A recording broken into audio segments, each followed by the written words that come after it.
his side. I absolutely love how Jeb Bush said it was an amazing love story that he had a front row seat to be able to witness.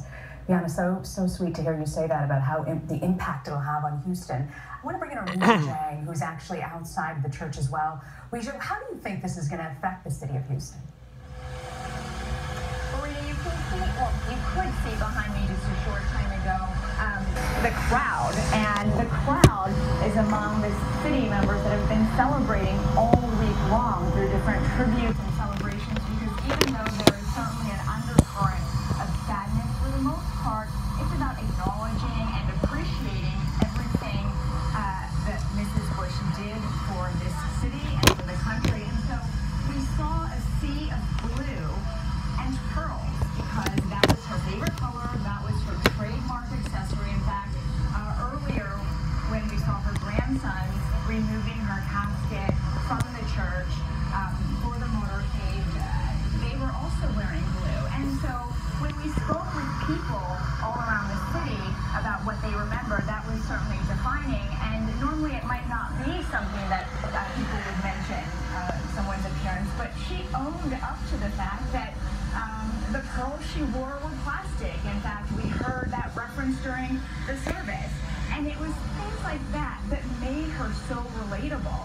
And so people said, we loved that about her, because you know what? Everything else about Mrs. Bush was so real.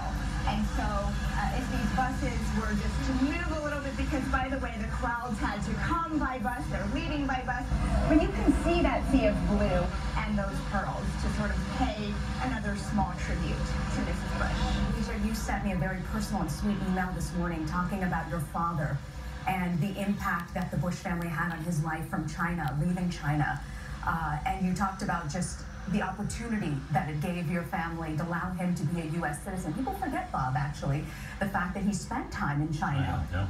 Used to ride his bike. I went there with President Ford. We were the first group to go after Nixon went to China. And we were taken over to the embassy, and up rides George Bush on his bike, and she was there, and they used to bike around Beijing while they were there. They really enjoyed it.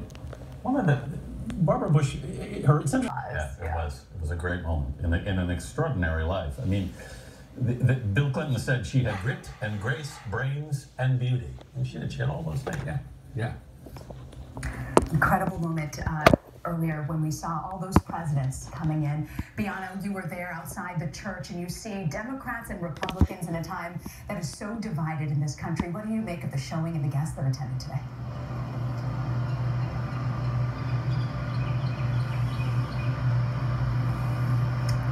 I don't think Bianna can hear us.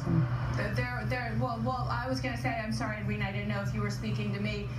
One thing I will say, without sounding too Pollyannish here, is that for the last few days that I've been back here, I haven't heard two words. I haven't heard Republican, I haven't heard Democrat. This is a red state, this is a blue city, and none of that mattered. None of that came up here.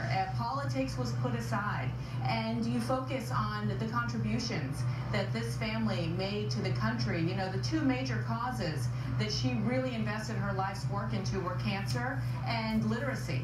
Two issues that affected her family personally, obviously with the death of her daughter Robin and her son Neil. Early on, she saw that he had reading disabilities, and that's why this became such a big issue for her. Collectively, over the decades that they've been working on it, they've raised close to $1 billion for those two major causes, and literacy is a big issue and subject matter here in the Houston area as well. There's a foundation in her name for that, and her husband, obviously known for his sock choice, was wearing book socks today in honor of her favorite foundation. We should mention they're asking, in lieu of flowers, to send donations to her Literacy Foundation as well. Bianna, thank you so much. Well, we want to tell you that our coverage will continue through the day on our 24-hour streaming network, CBSN. You can watch it anytime at cbsnews.com. There will also be a full wrap-up tonight on the CBS Weekend News. This has been a CBS News special report, the funeral of Barbara Bush. Our thanks to Bianna Goldriga, Weijia Zhang in Houston. I'm Anthony Mason with Rena Ninen and Bob Schieffer for CBS News in New York. Known as Barbara, as Bar, as Mom, as Mother, as Ganny, as the Silver Fox, and as the enforcer. She was candid and comforting, steadfast and straightforward, honest and loving.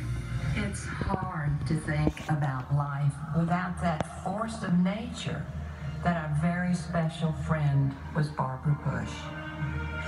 She was smart, strong, fun, and feisty. Even sometimes making the headlines she regretted. The world saw that, and like we did, they admired and loved her for it. We learned to strive to be genuine and authentic by the best role model in the world. Her authentic plastic curls, her not culling her hair. By the way, she was beautiful till the day she died. Finally, the last time I was with her, I asked her about dying. Was she ready to go? Was she sad? Without missing a beat, she said, "Jeb, I believe in Jesus and he is my Savior. I don't want to leave your dad, but I know I'll be in a beautiful place. Mom, we look forward to being with you and Robin and all of God's children. We love you."